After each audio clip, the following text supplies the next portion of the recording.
Hey yo bots, how you guys doing? I'm Demonic, hope you guys are doing well. This video is trying to improve or teach you how to loop TNL walls efficiently against experienced killers. I'm not really gonna tell you, inexperienced would just do this, go here, rinse and repeat, and then you get 6 volts.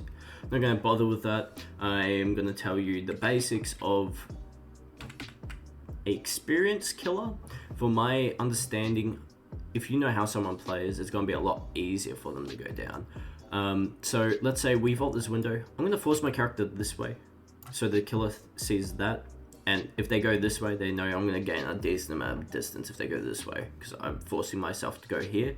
So typically what a good killer would do is they would go here, and this is to the point where I make sure I'm in this corner ASAP. So I get 2 POVs. I can see around this corner if they double back. So if they go double back so I don't get this vault, or they do a red light mind game and then they come around this corner. Either way, I can react. So if they come from this way, I go window, or I go outskirts. So then I can preserve the window, very depending on how close they are. If they come from this way, so let's delete half of this. So let's say, for example, we're here, they come from this way. I typically, as a survivor, I take this wide, and then what I do, I fast forward this window when they're here, the killer. So if they can't see me and I block line of sight perfectly with these boxes, I can fast forward to the point where they will be here. What they will do from here is they either double back, I will run all the way up here, go back here, or I break away.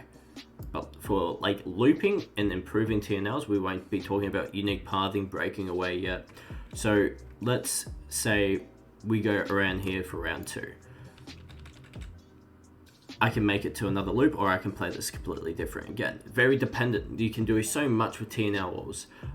So let's say I vault this and they commit.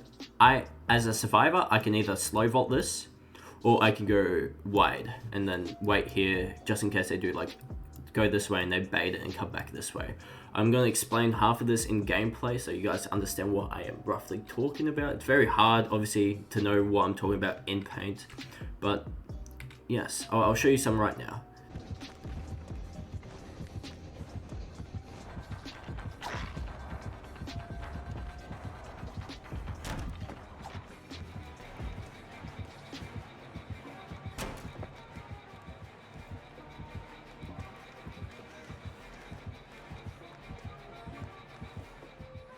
So how I loop T-Wall is very aggressive, I would say, for my playstyle.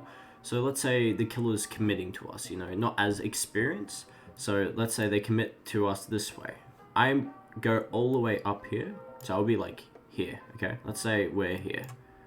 I make sure I take this wide to delay the vault. Because muscle memory be like, okay, he didn't vault, he's obviously just, you know, he's baited the vault. So what I do, I delay this, and then I go for the fast vault, instead of like, oh, fast vault instantly. See how much time that was I've wasted? To the point where this killer would have committed to me, is because I've delayed that a smidge. And let's say, you know, a step further, let's say I'm on the side because I vaulted, they commit. What I like to do when they're around this corner, I like to fast vault this way. Just because it's so much quicker, and then I can form myself in a better scenario, so I can go outskirts this way, etc, etc, you know. But if we're talking about like mind games, that's my most iconic thing I like to do. I don't see a lot of people do what I do, or if I'm going, like, if the killer's coming from this way and I'm here, I either do the same thing. I go this way, vault, go around, they commit this way, I go fast vault. It's very easy to explain while in-game, as you can see it as a survivor point of view, but this is what I like to do.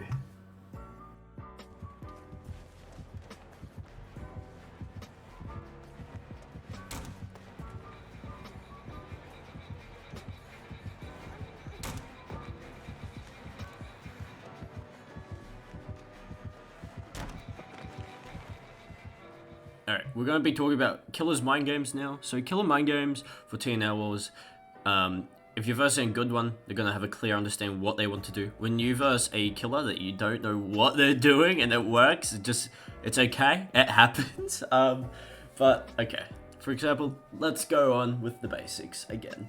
So killer mind games, they either double back or they commit. That is all that killers can really do. They can vault windows with bamboozle. That's if they have bamboozle. Don't vault windows as a killer. Just a tip for killers out there. So let's say we're here.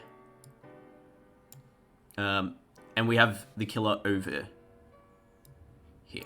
What they like to do, this is an old mind game that has recently risen back up because of a lot of killer mains have recently been coming back to DBD for OCE community. So what they like to do is they do this. So for example, I can see around this corner, yeah? I can see they're committing to me. So I can see them going this way. The thing is, as a survivor that has never experienced this, you have gone all the way up here. And what typically happens when you go all the way up here, the killer would double back. So he would probably stop here, okay? You can't see him no longer unless you're a stretch risk, you know. Filthy hacker, they double back and they commit to this. And if they see you here, they force you in a 50-50 with this window, or if you don't, yeah, pretty much 50-50, you vault or you don't vault. So that's pretty much what I'm going to show you here.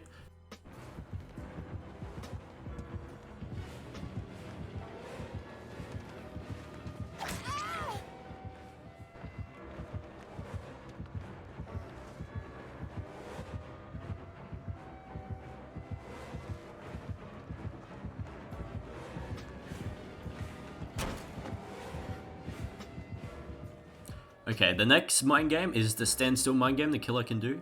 So it can work with either sides. I think it's more effective on the T-wall than it is with the L-wall because it's a lot harder to see from both angles of like standstill mind games. So let's do the L-wall for example. L-wall is probably a lot easier. This is a little bit more complex. I won't go through that. You know, you should just roughly know the understanding of where I'm getting at. So let's say we vault this window. Killer goes this way. He stands right here. Let's say he stands there for like 5 seconds. Survivor goes here. Let's say this survivor has never experienced standstill mind games. What typically happens is muscle memory will be kicking in. They'll be like, oh, okay, he should have been here by now. So they typically think the killer doubles back. So this is where the survivor will rotate backwards.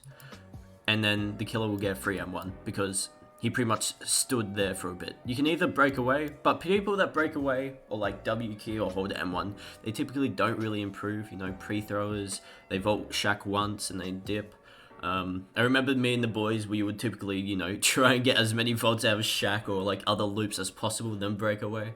You don't see that a lot more. That's when, you know, DBD was at its prime time. People just W key and hold M1 nowadays, but pretty much what you can do to counter standstill mind game is to angle your camera facing this way and this way. You can see over these boxes that are here. This template doesn't really have boxes. I'll draw them in.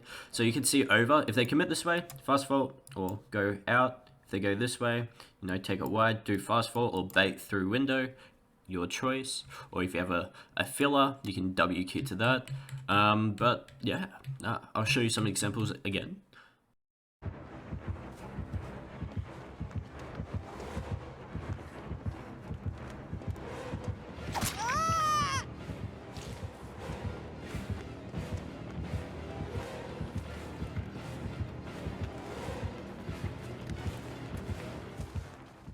But yeah, hopefully you guys did enjoy this tutorial. If you did or if you didn't, feel free to like or dislike, comment down below if my formatting for the video was okay. Didn't know how to do it. But yeah, and a big thank you to Aimer as well, the Legacy Wraith in the gameplay. Do check him out on Twitch. He will be down there below in the description. And next week, I hope I can make another looping tutorial on another jungle gym.